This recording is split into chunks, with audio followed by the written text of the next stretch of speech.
It's me, the mouth of the South, Jimmy Hart. Hey, check out my new tag team, baby, Monty and the Pharaoh.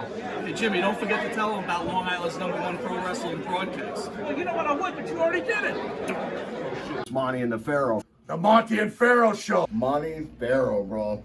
Monty and the Pharaoh. The Monty and the Pharaoh. You've got the future Hall of Famers at Rucker, Marty Jannetty, and MJ in the house, and I'm sitting here with two more future Hall of Famers, Monty and the Pharaoh. We're doing that stuff and we gonna rock it. Monty and the Pharaoh. It's Monty and the Pharaoh. Monty and the Pharaoh. Monty and the Pharaoh. Monty and the Pharaoh. Monty and the Pharaoh. And Monty and the Pharaoh. Oh, is it Monty and the Pharaoh? Monty and the Pharaoh. Monty and the Pharaoh. Hey, cut music. When you want the best in professional wrestling, Long Island, there's only one place you're gonna get it, right here. Monty and the Pharaoh. Now, that's not just the coolest, and that's not just the best. That, my friends, is just incredible. Monty and the Pharaoh. Duh. I'm having one fun with Monty and the Pharaoh, and I'm gonna put him in a crossface again, and he's gonna go down right now. Yeah. Hey! Not get it called off the Russian Nightmare! And you're watching the #1 show on Long Island with Monty and the Pharaoh. I don't want to sound stupid, but when I found out he was Italian, I was like, "Aye, what?"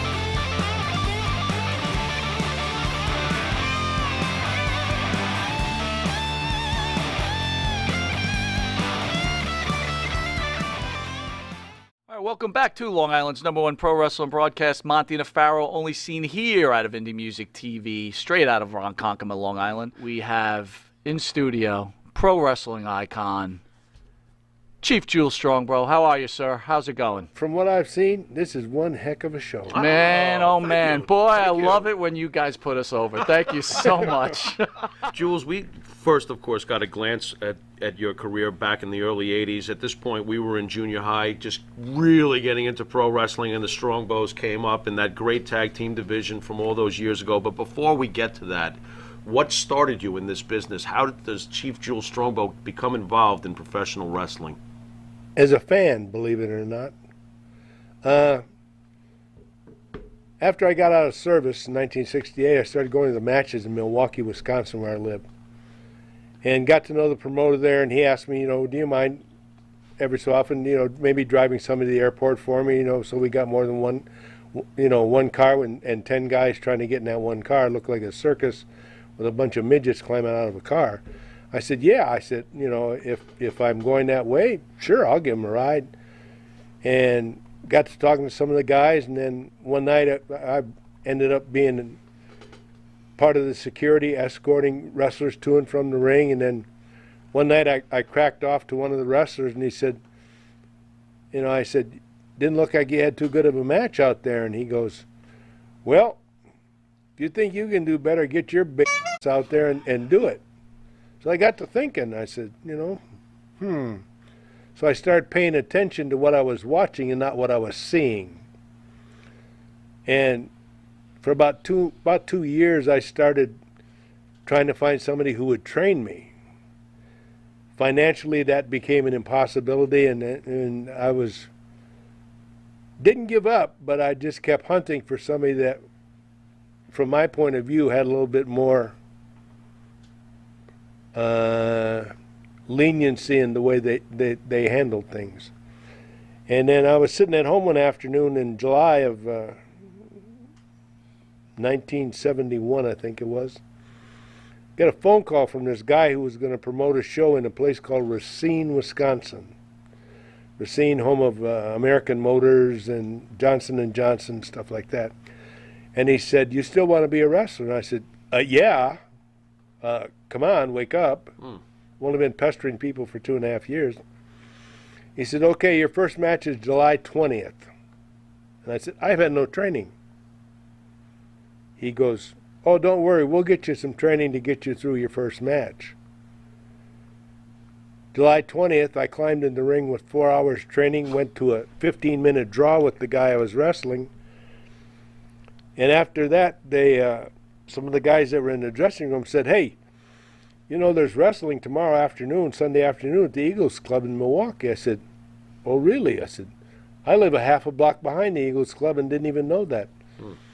And when the guy says, bring your equipment, and if somebody doesn't show up, we'll tell them you're there, and maybe you can get another second match in. So I went up there, and sure enough, somebody didn't show up. The guy that didn't show up for that Sunday afternoon match was a man later to be gaining world acclaim as Playboy Buddy Rose. Wow. So you took his spot And that night. I took his spot, 35-minute match with a man, and some of the same guys, after the matches were over that night in the dressing room, one of them walked up to me and he says, I guess you were serious about becoming a wrestler. He says, be at the gym 10 o'clock Monday morning and we'll start training. And I went, hold it right here. I said, before we go any farther, what's this going to cost me? And he says, no, he says, we need to, not going to cost you anything. We need to break in some guys, you know, to work on TV. And I went, hey, it's a start. Right. So Sure. that started about 5 or 6 months of training on a gymnastics mat on a gym floor in a basketball gym. Now, a gymnastics mat is about an inch, and it's not the softest thing in the world. So you're learning to take falls. You're learning, and it's, you know, and I'm doing this 4 or 5 hours a day for 6 weeks. Then we started, you know, working on everything else that needed to be worked on. December 6th, I got a phone call from one of the guys, and they said, you doing anything Saturday? And I went, no. Okay, get your bag packed. We're going to do TV in Minneapolis. And I got up there and went in for my first match, and it was against the guy known as the man of 1,000 holes, Red Bastien. Oh, wow. Okay. 2 out of 3 falls. Needless to say, I lost. But I really didn't lose because I learned something. And that's the way I looked at it. Is every time I got in that ring for a match, I was learning something. But aren't you like amazed? Like here you are a fan, and now all of a sudden, short time, now you're on television like that. It really didn't hit me for about 2 or 3 years. And I was just trying to pick up extra money and learn what I was doing. And that's where it started. And as they say in so many things, the rest is history. From in about 1975, it got to the point where I was being booked 3 and 4 days a week. Now in AWA, 3 and 4 days a week was about as close to full time as you could get without working 5 and 6 days. What kind of money was that working in the AWA? It wasn't bad from my point of view at the time, because I looked at it this way. I'm learning, I'm having fun, and I'm starting to make progress. And then I was mentored by everybody in the AWA territory at some point. But my 2 main mentors were 2 of the greatest men ever to lace up a pair of boots and put on a pair of tights. Ray Stevens and Nick Bockwinkel. How do you get brought into the WWF? That's a funny story. I was wrestling out of Los Angeles for the LaBelle family, NWA territory. It's New Year's Day, 1980. We're off. So I'm sitting in my room watching the Rose Bowl parade. The phone rings. Pick the phone. Hey, Frankie, it's Mike LaBelle. I go, Mike, Happy New Year. What's up? Write this phone number down. Gives me a phone number. I write it down. He says, now when you and I get through talking, you call this phone number because the man who's going to answer this phone is waiting for your call. within the next hour. I went, okay. So we talked a little bit, you know, and he says, now, when you talk to Vince McMahon, mind your manners, you know, he says, be yourself, mind, you know, like you always are, mindful of who you're talking to and be respectful. I said, Mike, that's the way I am. That's just me. He says, don't lose it. So I said, okay. He said, and call me back after you get through talking to Vince McMahon. So I called the number. The first thing I hear when I hear and pick up the phone was, hello, Frankie, how's it going? Happy New Year. I said, Mr. McMahon? He goes, yep, that's me. He says, need to talk to you a little bit. He says, going to bring you into the WWF. And I went, do what? He said, going to bring you into the WWF. He says, it's not going to be soon. He says, but I'm working on with you right now. He said, we're probably looking at a year to 2 years before you come in. He said, and we're going to do something special with you. He says, we're going to shock a lot of people. I went, okay. So he went on, he laid out what I was to do for the next, till I got the call to go to New York, which was every 6 weeks I'm to report to him where I'm at, how much money I'm making, whether I'm being treated nicely or whatever. He said, if we run into any problems, I'll take care of it. And it was just the way I'll take care of it struck me as, you need to keep doing what you're doing, only do it better and better every time you do it. So, New Year's Day 1982, I'm wrestling out of Oklahoma for the McGurk promotion. My phone rings at in my house, my apartment. And it was George Scott, who was the main man for the McGurks. And he says, Frankie, he says, you need to call Vince McMahon. Here's the phone number. He says, I got you booked in New York. What he didn't know is that Vince and I had been talking for the past 2 years on a constant basis. So I got through talking to him, called Vince McMahon. He says, March 31st, your first TV date, be here. He says, call Eastern, get your airline tickets. We'll pay for your tickets when you get here. All you got to do is pay them when you get back. I went, yes, sir. So that's how I ended up in the WWF. But I guess what had been happening all along is from when I started working more than one day every 2 or 3 weeks in the AWA is somebody's seen something. Not only in AWA, but I'm assuming they've seen something in New York, they've seen something in LA, they've seen something in Oklahoma that I wasn't aware of. That maybe this kid had something. Maybe he was going to be all right. Maybe we could pull some money with this kid. So at this time, during the early 1980s, Jimmy Snuka was the big bad guy in the Oklahoma Territory, and him and I had a lot of go-rounds. So blew the roof off that place. I mean, we were selling out crowds every night, 5 and 6 nights a week.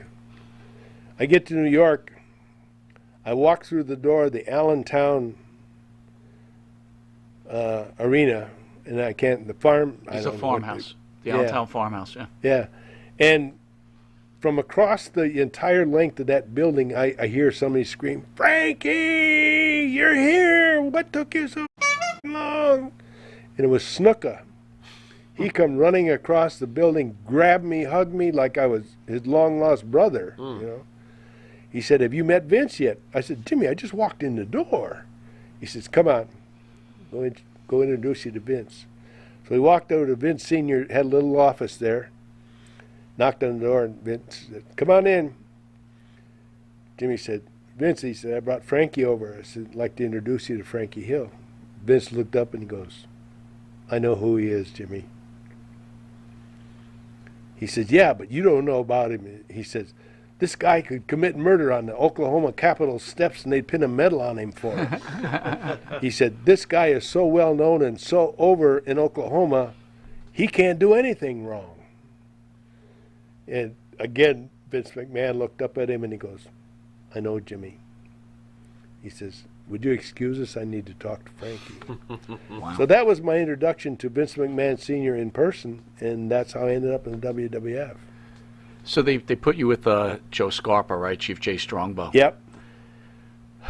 So we've had a lot of wrestlers come through here. The one thing we speak about Chief Jay, not many people liked him, but I'm sure you had a personal relationship with him since they put you guys together as a tag team. Can you tell us about Chief Jay Strongbow?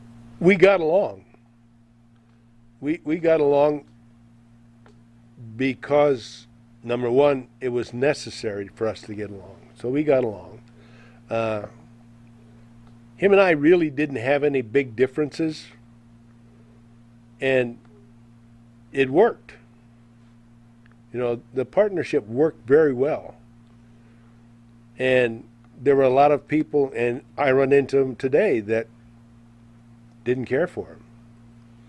Away from the arenas, away from wrestling, we just kind of went our own separate ways. I had a family, and he had a family, and then we didn't hang out together. We didn't grill out together, you know, because we both had families, and at the time, you know, it was when we got a chance to take a rest. That's exactly what we did. But was he booking at that time also? No. So he was just a straight wrestler then? He was just a straight wrestler, and he became an agent probably about 4 or 5 months later. Were you surprised at the reputation he has over the years? Because behind the scenes is one thing. Fans had no idea that he was a booker or that he was busting balls on certain people. Did you ever see any of that behind the scenes? I never seen it because I think he didn't want me to see it. Okay. Because as time will tell, and if you look at our litany of matches over that entire run, there was a point where things changed. In the publicity that came out, and it took me probably 2-3 weeks after it started before I realized something's changing here. And we used to be introduced as Chief Jay and Jules. Then it went to Jules and Jay, the Strongbows. Mm-hmm. Then away from TV, it became Chief Jules and Chief Jay. So I think he may have felt a little bit that I was starting to rise above him. Mm. And I've talked to a few guys, you know, over the course of my entire career, who in effect told me that he couldn't hold a handle to me in the ring. And I said, you know, okay, I'm just trying to do my job and do the best I can so that we're all success. Mm-hmm. Because like I said before, we're all in this together. We've got to work together, and the harder we work together, the better the outcome's going to be for all of us. That was my philosophy then. That's my philosophy today. That's going to be my philosophy 10 years from now. One of the great illusions that Chief Jay Strongbow pulled off so well was that he was an Indian.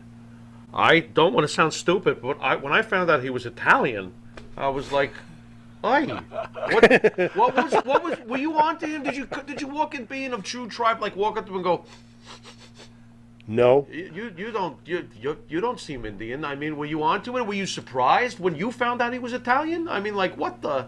No. Just curious. Just curious. No? Amongst our people. Well, that figures it's wrestling, right? Well, yeah. But amongst our people, there is a recognition factor that all of us carry. Okay. If you put 10 people in front of me and put 2 Indians in the crowd who look like the rest of them, I'm pretty sure I can pick out the 2 Indians and leave the others behind. Fair enough. Yeah. You know, so I knew from probably the very start when he went into New York that he was not Indian. Mm-hmm. Wow. Mm-hmm. Were any of your family members like, this guy's not even a real? Did you get any kind of like, this guy's not even a real Indian? What's going on over there? Anybody say anything like, you know, what's the story with that? Not none of my family, Okay. but there are other people who are Native American who would ask me, you know, what are you doing with this guy? He's a pretend Indian. He's making spaghetti. What are you doing with this guy? He's making pasta. Petty vodka, Chief Jules, eat up. You defeated not once, but twice one of the greatest tag teams of all time, Mr. Fuji and Mr. Saito. What were they like to work with and behind the scenes? Behind the scenes, they were very, and I'm trying to think of a good word to. Fuji's got quite the rep, so this should be interesting. They were very different from each other. Okay. But they gelled well together because both personalities seemed to mesh at some point. Mm-hmm. And like you said before, Fuji's got quite a rep. Did he ever give you a nightmare story you might want to share, or try to forget? Fuji. No, and I'm probably one of the very, very few people that Fuji never really done anything really, you know. He didn't screw with you? No, Wow. he didn't. You're lucky, from what I hear. But I found out from somebody had mentioned it just in passing one time, Fuji's got very ticklish feet. Yeah. He Wrong, wrestled barefoot. Okay. wrong thing to tell the old Indian kid. Oh. What did you do? Because Wait a minute, those feathers, those feet. I don't know if I like the math of this. What did you do to Fuji? that should give you a little indication what happened. Holy headdress.